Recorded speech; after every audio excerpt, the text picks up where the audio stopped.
Ready for another video? Let's get going. Welcome back everybody. In this video, we're gonna be doing some night driving in my Peterbilt 389. So come along if you're new here, subscribe. Let's get this video rolling.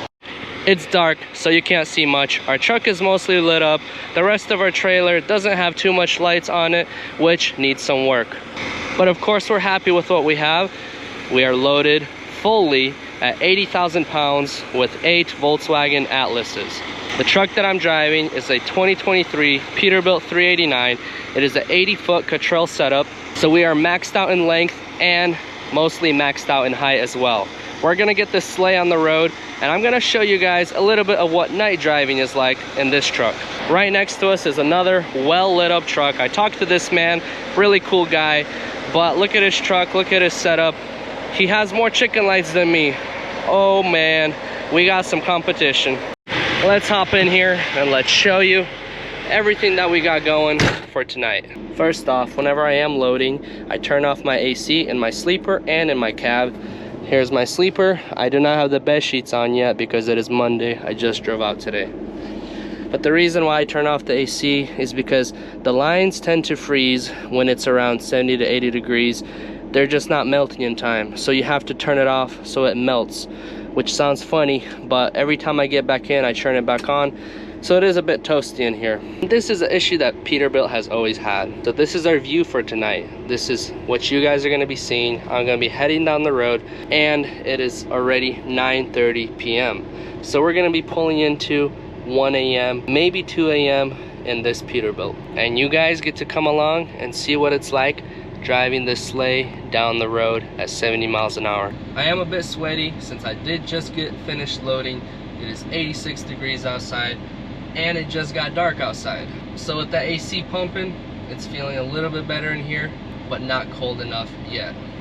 So as I'm about to head out here, we gotta make it out of the gates from where I loaded up, and I will reconnect with you guys. We're gonna be going up a steep incline with this truck, and I'm gonna show you what we max out with speed. Those of you know the Chattanooga hill, once you get up to like mile marker 15 or 20, that's when that big hill starts going up, and lots of trucks are going very slow. So with this X15 500 horsepower Cummins engine, let's see what this bad boy can do, and let's see what our max speed will be going up that hill.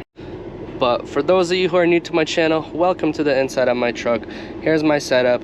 I have cold water, and guess what? This is not just any water. So we do have some bottled water, but this thing right here is not healthy. Has lots of plastic particles. It sat in a dry van in the heat, and it's not good for you. Cardboard water, I spent $16 for a pack of, I believe, 10 of these, and this thing is delicious. But you may say it's just water. Yeah, but it's in a cardboard box. That's what makes it so delicious. No particles, maybe a little bit of cardboard, but cardboard is edible if you didn't know that. Now you do. But either way, this spring water in a cardboard box for sale at Whole Foods, I don't know, I might be spending $15 on water each time compared to $4 or $5 for the big pack. But there he goes, the guy who was loading up next to me. He's on his way. Me, I'm on my way as well. Let's get going. That's my view for the next 4 hours. Let's get going and let's bring you along. Made it past the security gate, checked out. And here we are, the big hill that I was talking about. We're gonna start off going strong. You always wanna make sure you're at full speed before big hills just like this. Obviously, if it's raining, be careful. But look at this, full speed. It turns into 3 lanes right here. I'm gonna hop over into the 3rd right lane.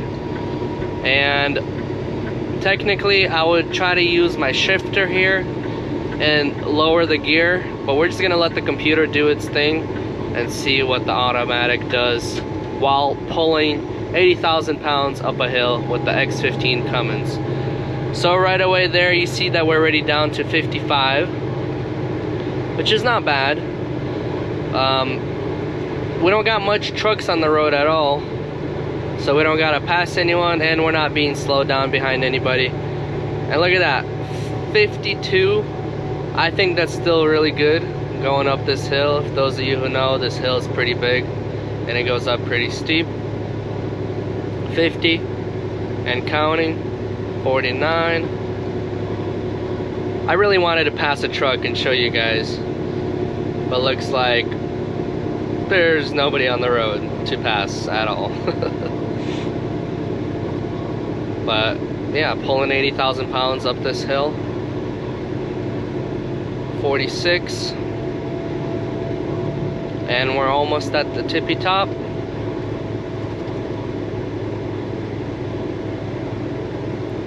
And there we have it. It says right lane is closing in 1,500 feet and we'll reach the peak of the hill. Just like that. What was the lowest at 44 miles an hour, pulling 80,000 pounds up this hill. I mean, I've passed trucks, Freightliners going like 20 miles an hour, so I consider that being very good. So typically I'll try to stay away from night driving just because we gotta do deliveries during the day and it's best not to do after hour drops, so I'll try to drive during the day. But in some cases just like this, I'll have to drive late, and I could go to sleep earlier, but I don't want to. I'm gonna pull through and drive till 1 or 2 a.m. And what will I be doing driving this late? Typically I'll just listen to music. Most of the time I'll be talking either to my wife on the phone or I'll talk to my buddies. But besides that, I'll turn on some music and I'll jam away until 1 or 2 a.m. if nobody is up to talk to. Driving in the nighttime, you will run into more road work just like this. Got the whole left lane blocked off. They're setting cones out and they work on a lot of roads at night, so sometimes you'll end up even getting stuck in traffic at 1 a.m. Depends on what they're doing. And they have like half of the left lane blocked off, not half, but like the left side, to where I can't drive close to the cones because I'm gonna hit some of them, and the rumble strip is right next to the white line. So I mean, that's all right, they do what they gotta do. Our road does have to be fixed somehow, but that is one negative thing about driving at night. A little further down the road, look at where we are. What is this? My windshield wipers are not keeping up. Pouring hardcore. This is the night driving that I was not expecting. Gotta move over for that car. And everyone's playing it safe by driving in the middle lane, and I am not allowed to go in the left lane here. But 55 is just too slow for this. You know, speed limit 65, I can at least go 60. So a lot of people don't understand. They think that they're playing it safe by being in the middle of the road. They're actually making it more dangerous for being in the middle. You're safer on the right side, because you don't want trucks or cars passing you on the right side, you know. Then you have cars and trucks passing on the left and on the right. It's like, come on, you know, stay to the right and let everyone pass you on the left. That's a safer way to do it. Well, that's the night driving that you gotta deal with. Construction, up hills, down hills, rain. Whether you're tired or not, you know, this is the life for some people. Some people don't even see the daytime. They drive only at night. It is 12:41 and I'm still on a roll. I am, what, like an hour and a half away, and I'm gonna probably make it home tonight and actually sleep at home.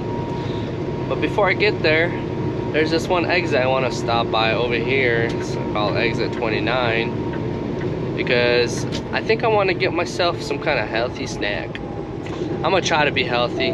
Let's hope that nothing else catches my eye. Driving at night is also very unhealthy because you're bored, you're tired, and you're like, what do I do? You know, listening to music. Turn left at the traffic light, then take the first left. And at the same time, you kind of want to choose something. So I'm gonna stop over here at this truck stop and let's go inside and see what they have. Another cool thing about night driving with the Peterbilt, look at the street light. You know, I'm the first one at the light and you can't see it. but you can see it on the hood right over there on the very tippy tip, and if you squat down you can actually see the light. And that light is actually kind of far. If it was closer, you would see the reflection on the hood just like that. But just like that, that's how car haulers can see the street lights with the car dangling over top of our hood. Alright, pulling into the truck stop. These two trucks are not supposed to be here. Turn left on Kentucky. And they are here, which makes it a lot tighter to get in and out. So night driving is also good because that means you get to park and sleep during the day, and during the day the truck stops are halfway empty. So that's another positive thing about night driving, is you can always find parking spot during the day. But at nighttime, as you can see, everything is packed, slammed to the brim. Like, what is this? It is almost 1 a.m. and all the pumps are full. Let me show you what I have loaded on my truck while we're still in the light. Let's come back over here, and there we go, Volkswagen Atlases. This whole video is gonna be in the dark, and I kind of want you to see what I'm hauling right over there. These puppies are pretty big. I only have one small one right here, so I put it right here. But if I had two of these Atlases full size, would be right at 14 feet. But this way we're at 1310 right here. So that's already a big bonus for us. There's the car hauler. I'm gonna pull up and I'm gonna head inside and grab me some stuff, and we're gonna have another hour and a half to drive. Pulled up to the line right here. Let's go inside. So typically I don't mind stopping at Love's, but sometimes if the Love's is kind of old, then I will do more of Pilots and Flying J's.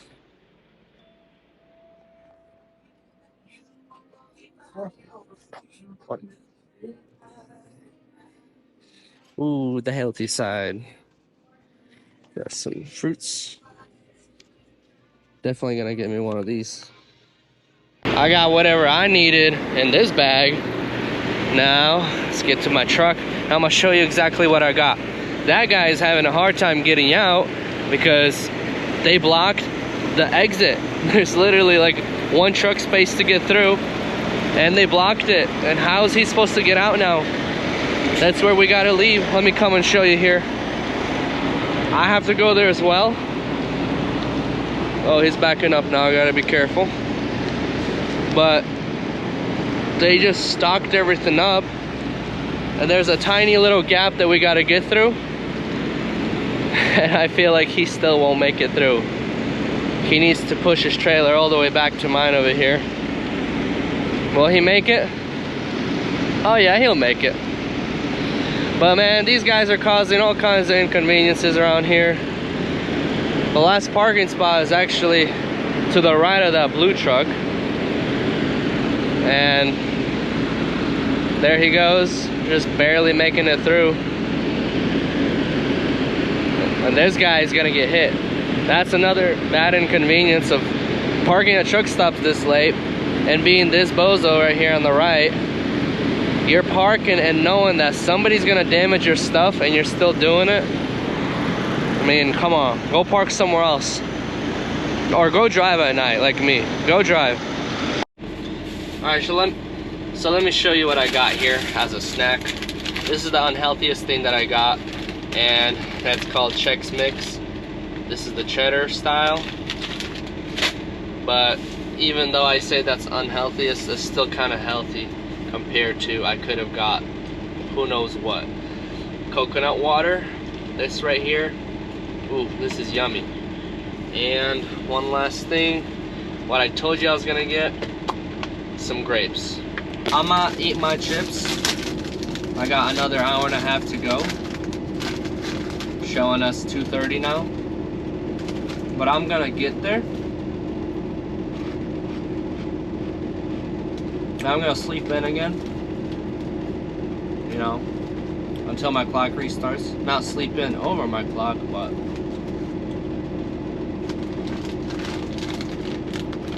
This will help you get down the road.